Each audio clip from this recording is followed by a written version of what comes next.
சோழவந்தான் தொகுதி வந்து முழுக்க விவசாயம் சார்ந்த பகுதி. மாம்பழம், கொய்யா, தென்னை, நெல் போன்றவை விளைச்சல் அதிகம். அலங்காநல்லூர், பாலமேடு பகுதியில் மாம்பழக்கூழ் தயாரிக்கும் தொழிற்சாலை அமைக்க விவசாயிகள் கோரிக்கை வச்சிருக்காங்க. அதெல்லாம் இந்த அரசாங்கம் செய்யாது. அந்தந்த மாவட்டத்துல என்ன நடக்குது, என்ன செய்யணும், ஒரு நல்ல குடோன் கட்டியிருப்பாங்களா நெல்லுக்கு?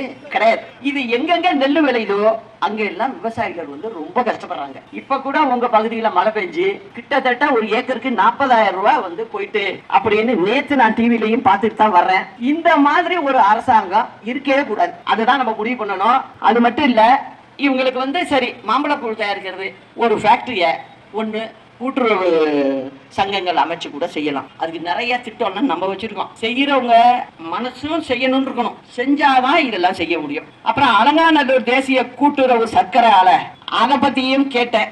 அது வந்து தேர்தல் அறிக்கையிலே சொல்லி இருக்கிறாரு முதலமைச்சர். போன தேர்தல் அறிக்கையில அதை நாங்க ஓட்டி காட்டிடுவோம் அப்படின்னு. இன்ன வரைக்கும் மூடி தானே கிடக்கு.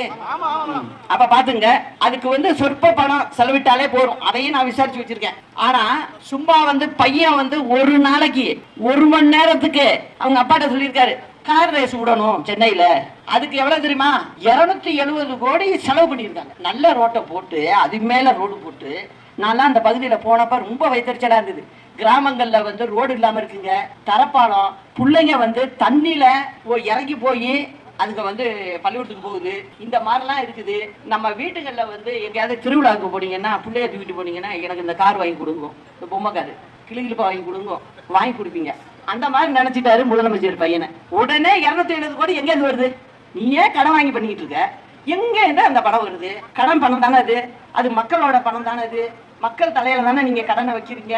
அப்படி இருக்கும்போது இது வேணாம். இது ஏற்கனவே அம்மா நல்லா செஞ்சு வச்சிருக்கிறாங்க ஒரு இடத்துல, சென்னை செங்கல்பட்டுக்கிட்ட. அங்க போய் ஓட்டி பாருங்கப்பா. நீங்க எதுக்கு வந்து 270 கோடியை செலவு பண்ணி நம்ம கஷ்டப்படுறப்ப எதுக்கு இது தேவை? இப்ப என்ன கேட்டீங்கன்னா, ஒரு வீட்டுல பசி, கொஞ்சம் 10 புள்ள இருக்கு, 2 படி அரிசி இருக்கு, குழம்பு வைக்க காசு இல்ல. என்ன பண்ணுவோம்? ஒரு நல்ல தாய் என்ன பண்ணுவா? 10 பிள்ளைக்கு வயிறார சாப்பாடு போடணும். ஒரு கஞ்சானாலும் வச்சு கொடுப்பாங்க உப்பு போட்டு. அப்ப போய் பிரியாணி செய்ய முடியுமா? செய்ய முடியாது. இந்த அரசாங்கத்துக்கு உதாரணத்துக்கு தான் இதை சொல்றேன். இந்த அரசாங்கம் இப்படியெல்லாம் பண்ணுது. எத்தனையோ இடத்துல தரைப்பாலங்கள் இல்ல, இறந்தவங்களை தண்ணிக்குள்ள தூக்கிட்டு போறாங்க. அதுக்கும் ஒரு தரைப்பாலம் அமைச்சு கொடுக்க முடியல உங்களால.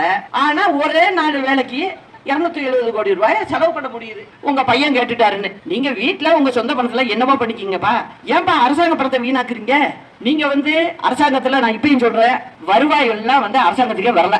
வருவாய் எல்லாம் வேற பக்கம் அவங்க பக்கம் தான் போயிட்டு இருக்கு. அதனால ஒரு பக்கம் வெறும் கடனை மட்டும் வாங்குறாங்க. வாங்கி வாங்கி இவங்க செஞ்சுக்கிட்டு இருக்காங்க. அதனாலதான் நான் சொல்றேன், இந்த மாதிரி விஷயங்களுக்கு அவங்க செய்ய மாட்டாங்க.